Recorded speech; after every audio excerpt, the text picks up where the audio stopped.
What's up, guys? This is your boy Namek again. Behind me, you will see my How TA2 Camaro. This is the race car that some of y'all may have not have seen. I know it's been a while since I've done a video. I think the last time I did a video, my Jaguar was still in the garage. Well, a lot of things have happened since then.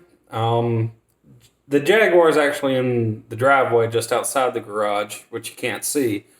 But what you see behind me is, as I've stated, a How TA2 Camaro. Obviously, for those of you who don't already know, it's not a Camaro. It's a tube frame chassis that was built specifically for road racing that has a Camaro skin on it. So everything that you see right here, as far as body panels and anything like that, the basic shape of the vehicle is based on the Generation 5 Camaro, but doesn't share any common parts.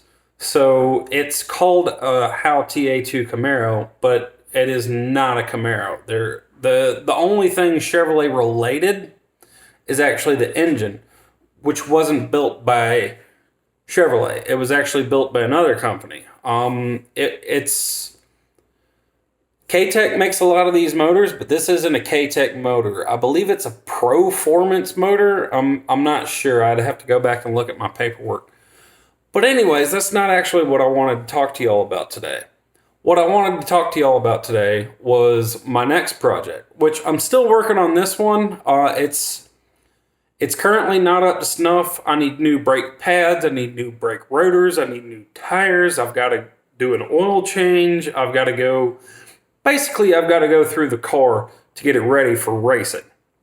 Currently, okay, so most of y'all already know, I drove this thing back in February, but when I got to the track, it was completely untested. It was unproven.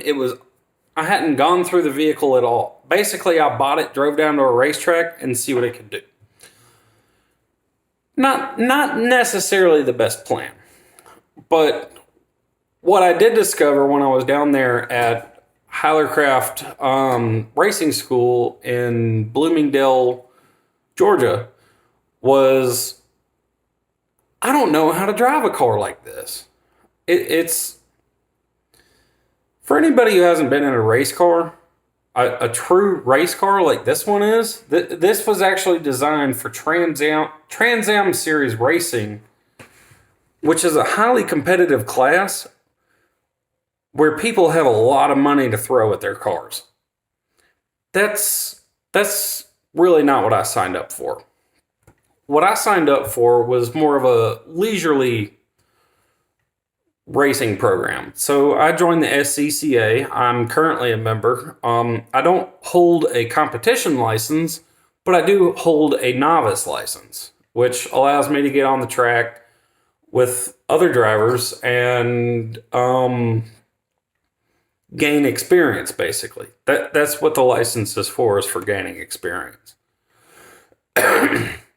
But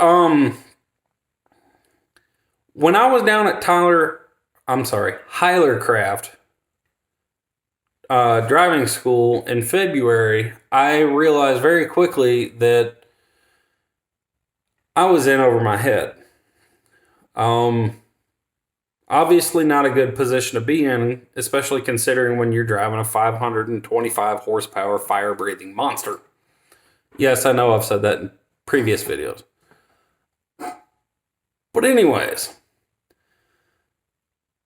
what I'm here to talk to you about today is what's going to happen moving forward. I'm not going to do anything with this car at the moment.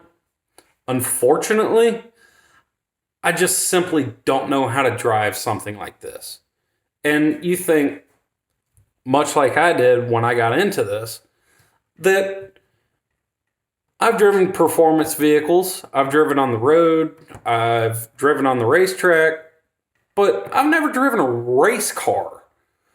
So when I bought this thing, I thought I could jump into it and learn pretty quickly. I was very wrong. So my plan moving forward is actually to purchase another vehicle. And I've explored many different options. I've looked at Mustangs. I've looked at I've looked at low power Mustangs. I've looked at modern Camaros with like a V6 that has about a 350 horsepower range. I looked at an RX-7. I looked at a BMW 3 Series from it's an E36, whatever that is, early 90s. Not real good on chassis numbers. Anyways, what I'm looking at now is, so for those of you who don't know, there's a racing series called the 24 hours of Le Mans, not Le Mans, Le Mans. It's spelled the same, only the A is an O. But the biggest difference is the 24 hours of Le Mans takes place in France, where they race for obviously 24 hours at the Le Mans racetrack. That's pretty self-explanatory for those of you in the know, anyways. Well, what I'm looking at is, in my area, it's called Petit Le Mans, which it's a 24-hour road racing series hosted at Road Atlanta once every year. And the idea of the race is you buy a $500 vehicle, you outfit it with safety equipment, and you drive it on the racetrack. And there's three different classes. Those are the people who have a chance at succeeding and winning. There are people who have the chance at actually finishing the race. And then the third category is people who basically have no chance. So there's three different categories. Let's go ahead and call them A, B, and C. That's not how they're labeled with the Le Mans organizing committee. But let's go ahead and call them A, B, and C. So my next project, which I'm currently working on, and I'm pretty close to buying a vehicle for, I'm shooting for A class, which, generally speaking, for Le Mans racing is not where you want to be. Basically, you're going to be thrown in with the fastest cars that have the best chance of succeeding. Obviously, if you can get in a lower class with a better vehicle, you have a better chance of winning your class. And like I said, there's three classes. So for me to shoot for the top class on my first time out, most people wouldn't go for that. But here's my plan. My plan is I have found I want to say it's a 1991. Yeah, I'm pretty sure it's a 1991. 1991 Mercedes 190E. Nothing fancy. It's not the 2.6-16. It's not the AMG model. It's not a performance model. It's just a base 190E. But the one that I've actually found is a 190E that's been... So originally I forget what I said. I think I said 2.6. I meant 2.3. So originally the vehicle came with a 2.3 liter dual overhead cam, 4-cylinder, 16 valve motor, which, depending on where you're at, makes between 150 and 170 horsepower from stop.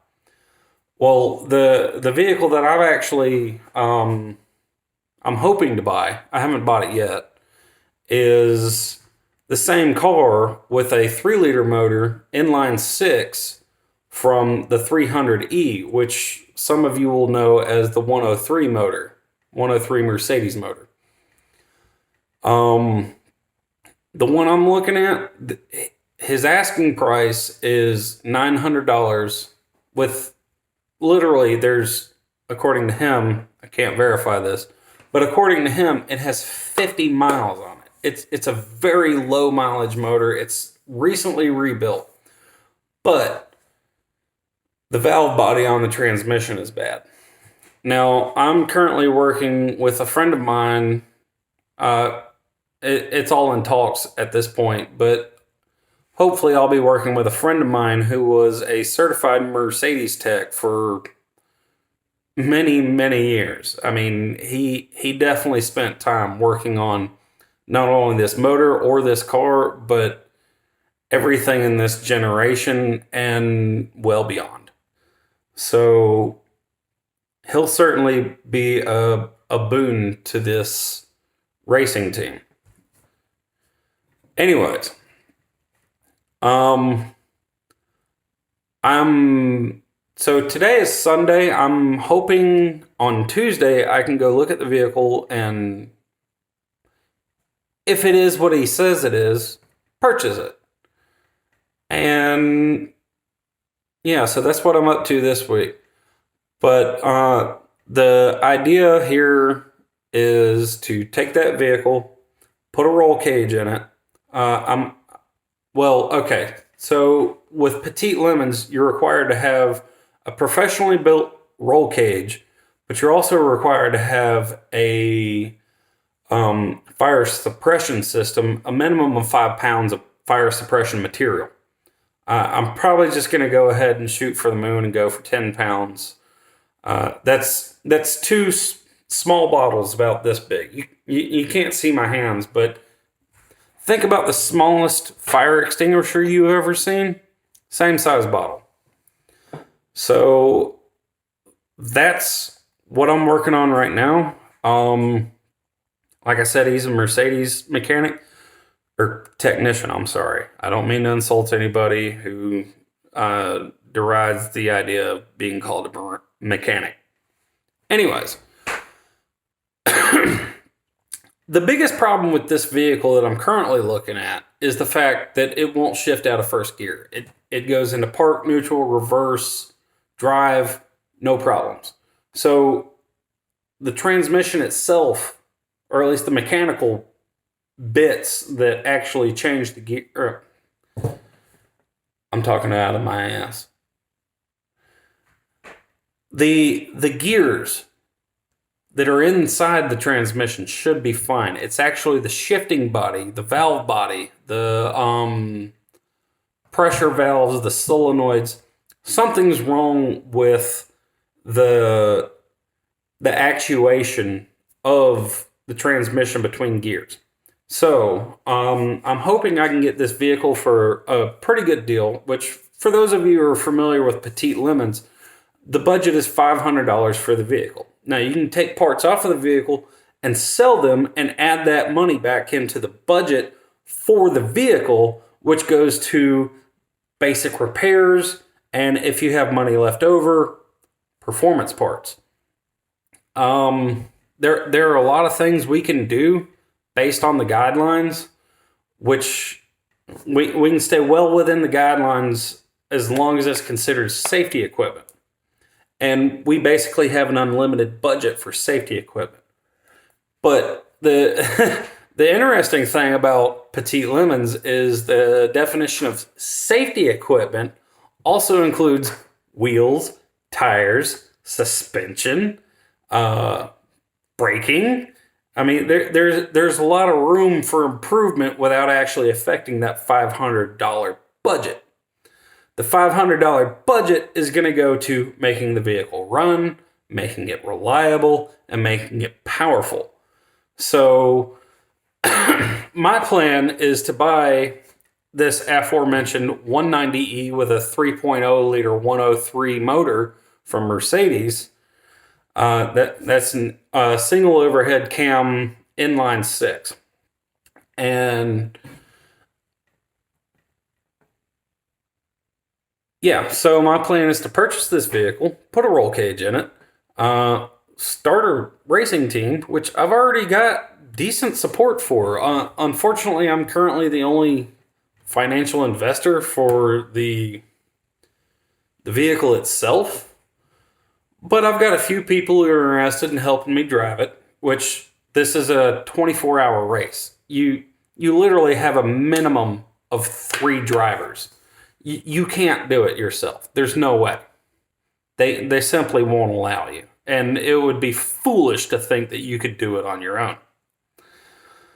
So I am going, not tomorrow, I have school tomorrow, but on Tuesday, I'm going to look at this vehicle with my Mercedes Tech friend and hopefully purchase this vehicle with the intentions of racing it. And so back to the How TA2 Camaro and me not being able to drive it due to my lack of experience or inability or whatever you want to call it. This should be a good experience to get me back into the car that I actually want to drive, which is this one. I can't wait to drive that car proficiently. I won't say professionally or anything of the sort, but at least proficiently. But anyways, so the Lemons car is going to be a step towards many different things, to be honest with you. It's going to be a step towards my business. It's going to be a step towards getting on the racetrack with a faster car. It's going to be a step towards bringing other people racing with me because I intend to put 2 seats in it, even though you can't have passengers in Petite Lemons, but there's no rule that says you can't have a passenger seat. So when I get done with the vehicle, I intend to incorporate it into my fleet, which currently my fleet is that. And I certainly ain't letting nobody drive that without having knowledge of racetrack etiquette, racetrack rules, passing, point buys. I mean, really, to drive this vehicle, you actually need a good bit of experience, which I wish I had realized when I bought it, but that doesn't mean I have any intentions of getting rid of it because this is the car I want to drive. There are cars even faster than this that I want to drive, but if I can't drive this, I can't drive them. So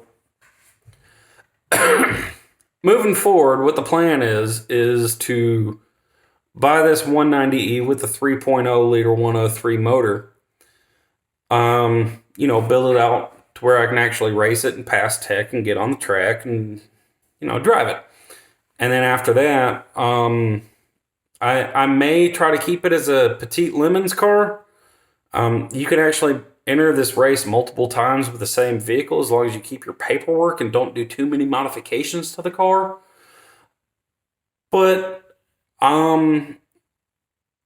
if I intend to build a business, that car is going to become part of my racing fleet. So it at some point is going to be available for rent. Now, obviously, that's long ways down the road, but it's all a process. So yeah, I mean, things are actually coming together.